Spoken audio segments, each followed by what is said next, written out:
రాజకీయాల్లోకి మహిళలు పెద్ద సంఖ్యలో రావడం ద్వారానే వారి సమస్యలు పరిష్కారమవుతాయని తెలుగు మహిళా అధ్యక్షురాలు రోజా చెప్పారు. తనకు సినీ జీవితం కంటే రాజకీయ రంగమే ఎక్కువ సంతృప్తినిచ్చిందని ఆమె వివరించారు.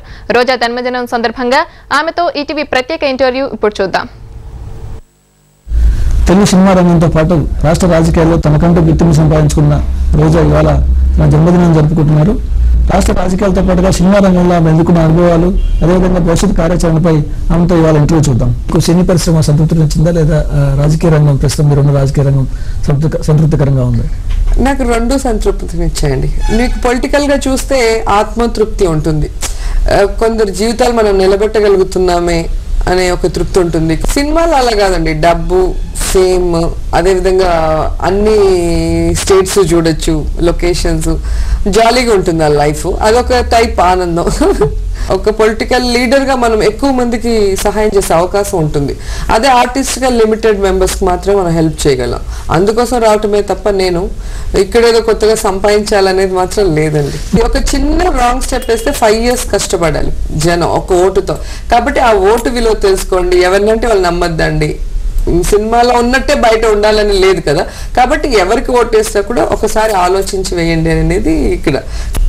ఫిల్మ్ ఇండస్ట్రీలో నేను సొంత సినిమా మా బ్రదర్స్ తీశారు సమరం అని. ఆ సినిమా నా లైఫ్లో చాలా పెద్ద దెబ్బ. నాకు ఆర్టిస్ట్గా, ఫైనాన్షియల్గా, మెంటల్గా చాలా పెద్ద దెబ్బ. నాకు అసలు భయం అనేది లేదు. ఈ అమ్మాయిని ఎట్లయినా మనం భయపెట్టాలని చిరంజీవి గారు వాళ్ళంతా ప్లాన్ చేశారు. ముఠామేస్త్రి షూటింగ్ చేస్తున్నాం. ముఠామేస్త్రి షూటింగ్ లో 6 తర్వాత ఆయన ఒక టైప్ అని చెప్పేసి బ్రహ్మానందం గారు చెప్పి భయపడుతుంటారు కదా. దాంట్లో ఏమవుతుందంటే 6 అయితే ఆయన లేసి వచ్చినట్టు నన్ను ఏమో చేయబోతే నేను భయపడి పడిపోవటం. అక్కడి నుంచి సాంగ్ సీక్వెన్స్ ఉంది. వీళ్ళు ఏం చేస్తారు, ఈ డోర్ క్లోజ్ అయింది కదా, వెనక అన్ని లైట్స్ ఆపేసి ఉంటే అక్కడ ఈ గొరిల్లా మాస్క్ వేసి శేఖర్ బాబు గారు ఉన్నారు ప్రొడ్యూసర్, ఆయనకి కెమెరా అసిస్టెంట్ కి అందరికి వేసేసి వెనక్కి కూర్చోబెట్టారు. నేను నార్మల్ గా షార్ట్ చేసుకుంటూ వచ్చి తలుపులు ఓపెన్ అయ్యి వెళ్ళి అలా పడ్డాను. పడి ఇట్లా తిరిగితే అని భయపెట్టారు.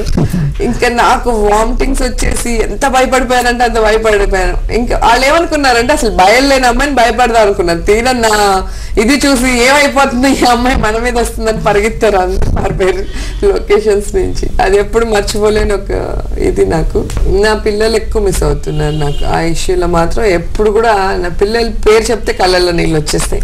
ఎందుకంటే నా డాటర్ 5 years, బాబు 2 years. వాళ్ళకి ఇప్పుడు నేను చాలా అవసరం. కానీ నాకేంటంటే ఇప్పుడు నేను సక్సెస్ అయితే నా పిల్లలు లైఫ్ లాంగ్ హ్యాపీగా ఉంటారు.